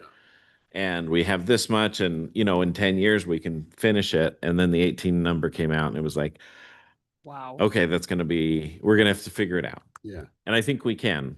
It's just, My initial thought is don't give up this asset that's going to last forever.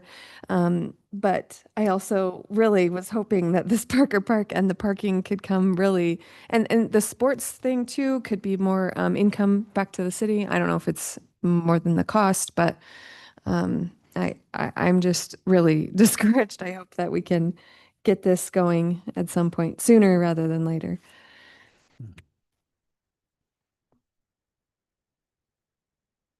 Councilmember Carney, do you want to beat Councilmember Dowpass? Nope. We talked about this. It's got to be Okay. her first. I'm kind of both ways. To be honest, yeah. I don't know if we don't need it to develop something fast, I don't think we should sell it. I think we should hang on to it like you say. But if that is something that we can do in the next couple of years, then sell it. So my thoughts were, if we do sell it, I think it would only be fair to keep the zoning as it is. Or at least close to what, so either R110 or R1.12.5. I don't think it would be fair to the neighbors to significantly upscope the zoning on it because we're trying to make additional money on it. That's just my only thought if we do sell it. When I saw this come up on the agenda, I came in completely undecided. I don't want to sound like I'm not non-committal, but this is a big decision. I worry about larger population and we need to put the land in the future for some reason. Maybe I don't know that it would be a park someday, but maybe some piece of city like maintenance equipment or something might need to be stored in that area or something like that. We're going to run out and then we won't have anything we can do. So I'm not completely opposed to selling it, but I just have concerns. I just think if we don't have a use for the money right now, let's hang on to it. There's no reason to just sell it and have. Well, the we money kind sit of have a use for the money. I mean, Yeah.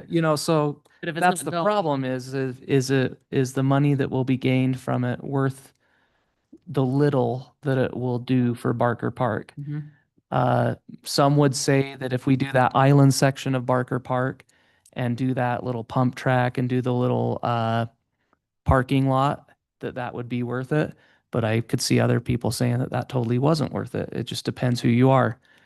We keep getting yelled at and screamed at for not having anywhere for kids to go to do what a pump track would do, I guess. This is a random question, but the pump track, would that be allowed for electric bikes and motorcycles? Because everyone's screaming that the teenagers don't have anywhere to go do their thing, but they wouldn't be able to go to a pump track and do it, right? Most cities prohibit electric bikes on pump tracks. Okay.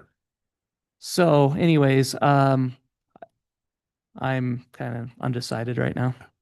Is there, and this again goes, is there something that would be helpful as far as decision making that we could, because I guess timeline wise, I'm thinking sometime in the next 2 years, we need and that's a long ways out, but a very firm plan on Barker Park is, hey, here's the money we've locked down, here's the construction schedule. And so what would be helpful in 2 years when we make the decision? Should this be included in the money pile or should we be? So what I suggest there, I think that's where we have to be. And I think I think that's where we should be, and I forget to do that. Thank you very much. And I think you could get a financing plan, a 3-year financing plan that includes escalation, anticipated escalation costs, and do just a cash budget on that. A simple cash budget for the next 3 years. Because it seems like the next 3 years, especially on that one element that we're going to have $12 million, that would be thrown into a 3-year schedule, right? If we started it right now. So just looking at a 3-year cash budget with escalation costs and what our best estimates are on the revenue streams.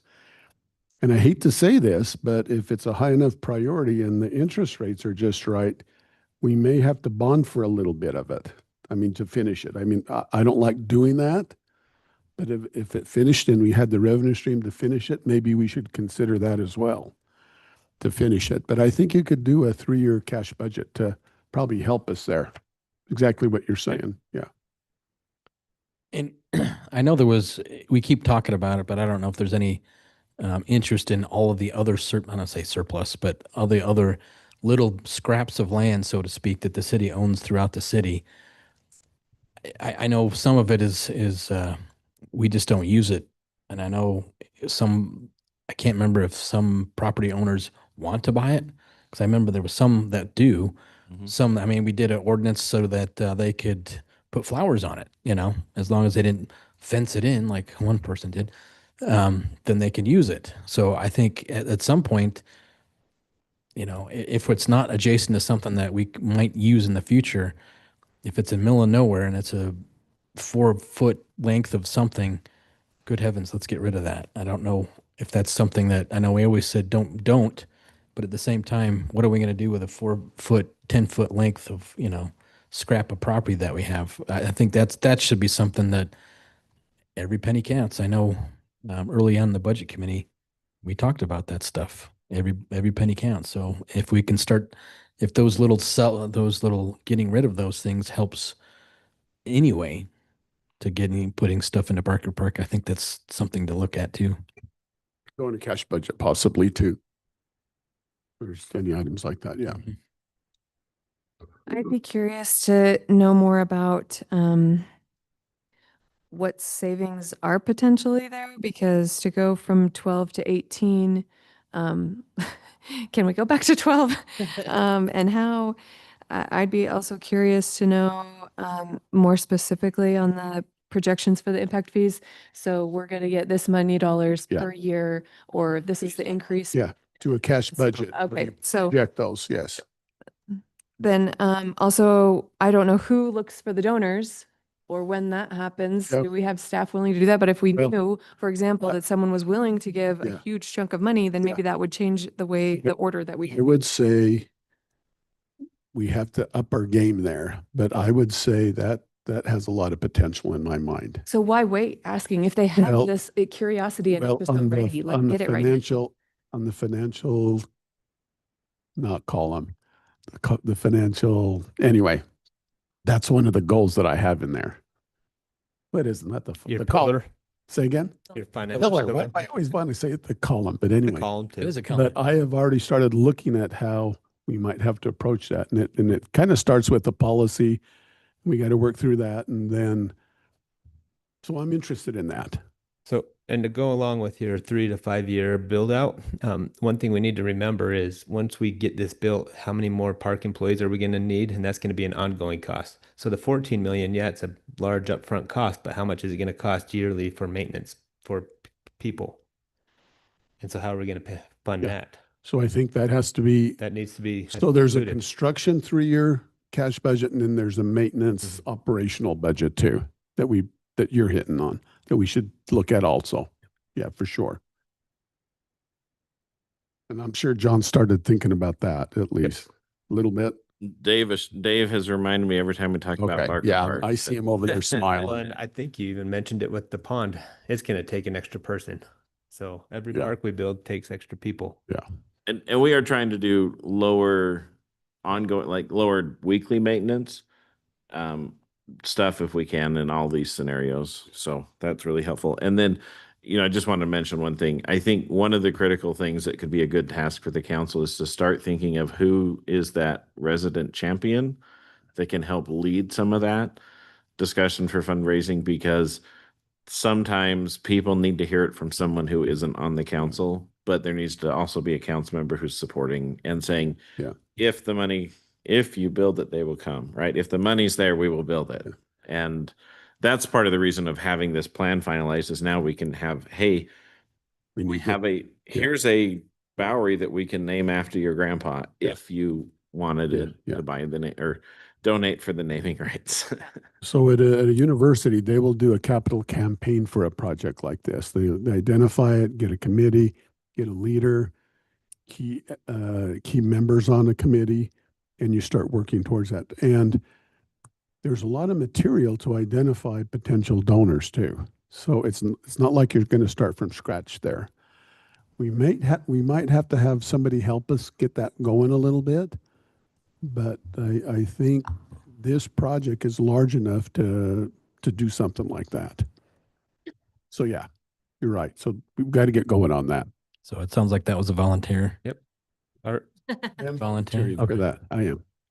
Okay, do we have enough for tonight on this one? We could talk about this one for a long time, but all right.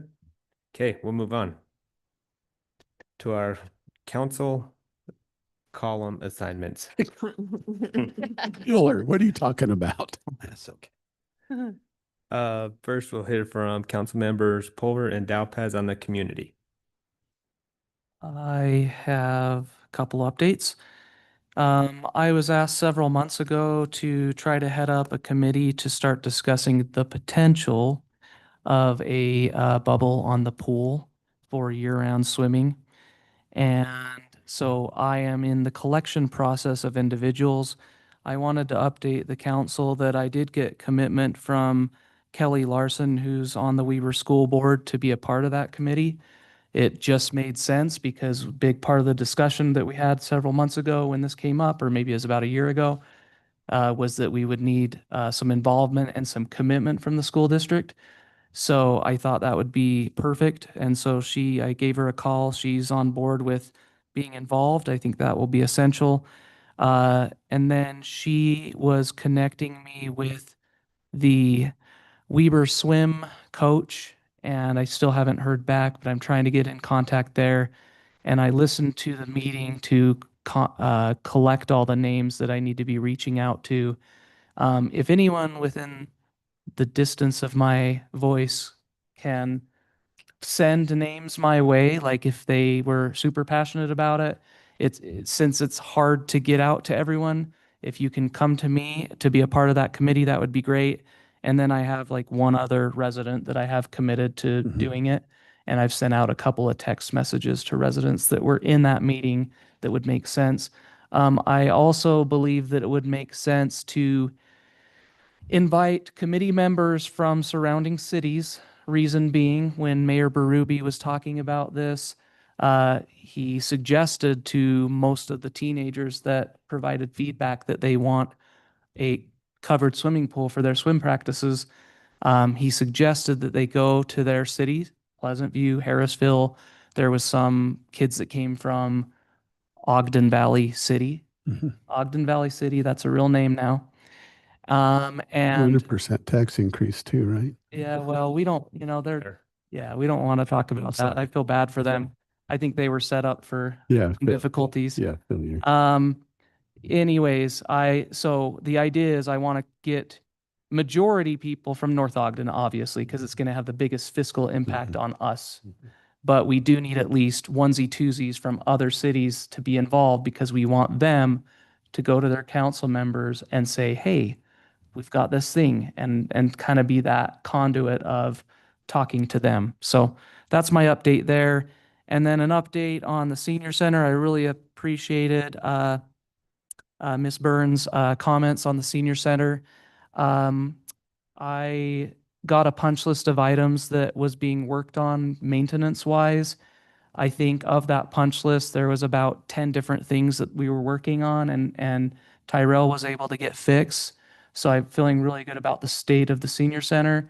There were a couple of things that were still pending, But we're working on some stuff there, and that's my update. I'm going to look at the cool Monday.com thing and just note that a couple things that I've been looking at or watching. We're working on updating North Ogden welcome signs, which I think is awesome. And the last update is that they're repainting landscaping is in the planning to work on that. And then also the Veteran Gold Star Memorial Park concept that we were talking about. That they're talking with, they're in the loop on plaques and names and stuff like that. So that's a good thing. And then what was the other one I was looking at? Oh, the Weber Basin incentives. That's one thing that they're trying to get the person to come back and chat about that, because that does require a code change to do that, or at least an ordinance or something we need to define to have them do that. I think that was it, because everything else was fairly new. ADUs, we talked about that, and then the awesome code enforcement update, and then JD Talk Senior Center, and yep, okay, that's it. Okay, thank you. An update on employees. Police department's currently hiring lateral employees or people close to being certified through post. So we're new and laterals, please apply. They're also hiring permanent and substitute crossing guards, and again, apply through the city website. We'd like to give a big thank you to everyone who helped with Matilda. That ended last Saturday. So everyone from parks, the parks team, stage crew, production director, to concessions and everything in between. Katie said we sold 315 tickets across 4 shows. So thanks for everyone that came out. Another one for the chief. Next week's the Night Out Against Crime. This is actually a pretty big event. We're combining with our neighboring cities, correct? Yeah. So we'll have all the neighboring cities there. Hope to see everybody there. So come next Thursday, 6 to 8. It'll be a fun time. And then finally, shout out to our North Shore team. They provided a fun time with an average of 700 people showing up every day, and they've hit capacity multiple times. The lifeguards have responded to 31 water rescues, treated more than 250 injuries. And this is the thing that I've been wanting to work with on the employees, is the lifeguards have completed more than 1,100 hours of training. So as I've been talking with Katie about employees, I'm like, one of the metrics we can measure is how much training hours is our staff getting, and let's track that. Because as we become more trained up, that also means we're better. I'll say yay on that on the Yeah. financial people too, Yes. tracking. So we're going to be starting to track. We'll give a report on training hours and how do we track morale and cross training and all that other stuff. So we're working on metrics for employees. And that's my report on employees. Okay, we'll open up the final public comments. This is your chance to come and comment on anything you heard in the meeting or any other general business you'd like to share. Kevin Burns, North Ogden. Anything I heard in the meeting? Wow, there's a lot. There's Under a lot 5 of minutes. it's a lot of discussion there. A lot of interesting things, but if everything's a priority, nothing's a priority. And as Councilmember Watson stated, we've had this discussion about Barker Park a number of times. One meeting, one thing's a priority. The next meeting, something else is a priority. And something we probably all use every day in our life to manage our daily lives is we set our priority for the day, and then we work towards that priority to complete our day.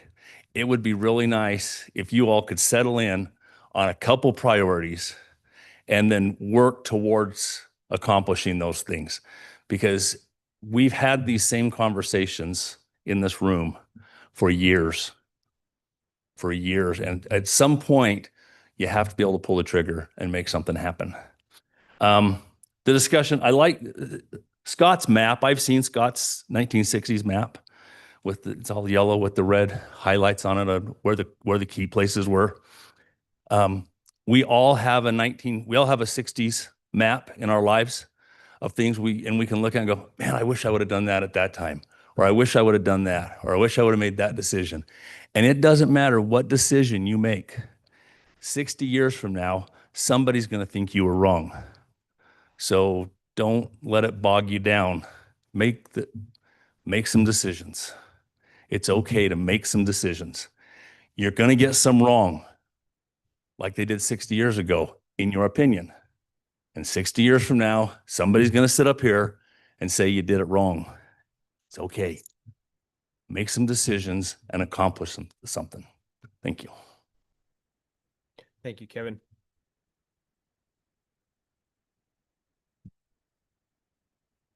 If anyone online would like to leave a comment, please raise your hand.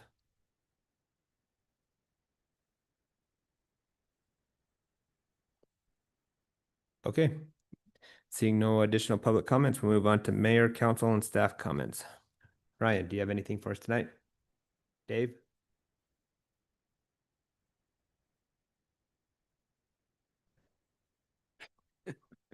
What? Bad news, Dave. What are you talking about? Busy. Not bad news, not bad news. Well, it is bad news. Just wanted to give you an update on 450. So, with talking with the 450, the crew that we have out there, they have stayed on their timeframes and they're hitting all their marks that they have. But we've ran into some utility issues. So with a couple of the utilities, one is waiting on another to get off poles and those kind of things. Tomorrow we have a big power shutdown. I don't know if you guys have heard, but so from 8 to 4, there's going to be a big power shutdown where they'll be able to transfer a lot of that power to the brand new poles. At that point, they will be off the old poles, which will let the other utility company come get their stuff off those poles. So where we're at right now with we were shooting to get at least the intersection of 3100 before school starts. We're just going to miss that by a little. Darn. Yeah. So we're hoping it's a week, 10 days at the very most, that at least the intersection itself will be opened up. But we are going to miss it. So with that being said, me and Bowen, the contractor, and have been working on figuring out what those detours, if we need to adjust some of the detours that we have right now currently to adjust for the schools. For instance, we're sending a lot of people down 575. That's not going to work when school gets in because that'll affect the junior high and those kind of things. So we're looking at getting that out. We'll get that plan out well ahead of schedule. We'll get the sign boards up. We'll do a lot of things right before school starts to try to help minimize as much as we can with those detours. But like I said, we're hoping it's only about a week of the first week of school, and then we should at least have the intersection. If we can get that intersection open, that makes a big difference, you know.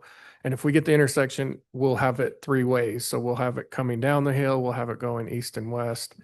And so the only thing that will be left closed is just south of the intersection, and that will be probably till mid-September before we get that all opened up too. But our whole goal is, I mean, what the plans were October sometime. I think we're still ahead of schedule on the whole project. It was just, we were really trying to shoot to beat school, and there was just a few things that we couldn't get worked out with utility companies, and there's a lot of moving pieces with that. So yeah. Any questions? You mentioned getting information out. Yes. Yeah, that'd be awesome to get something on our Facebook page and website Yes. as soon as possible.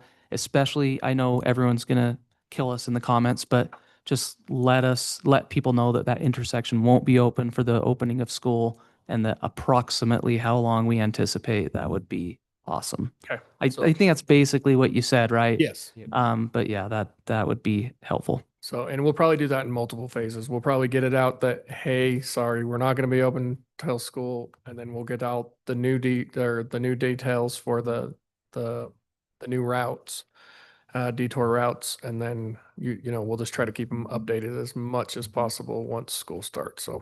So the full project, is that what you were saying, mid-September is finished? We're hoping mid-September is where we're looking at.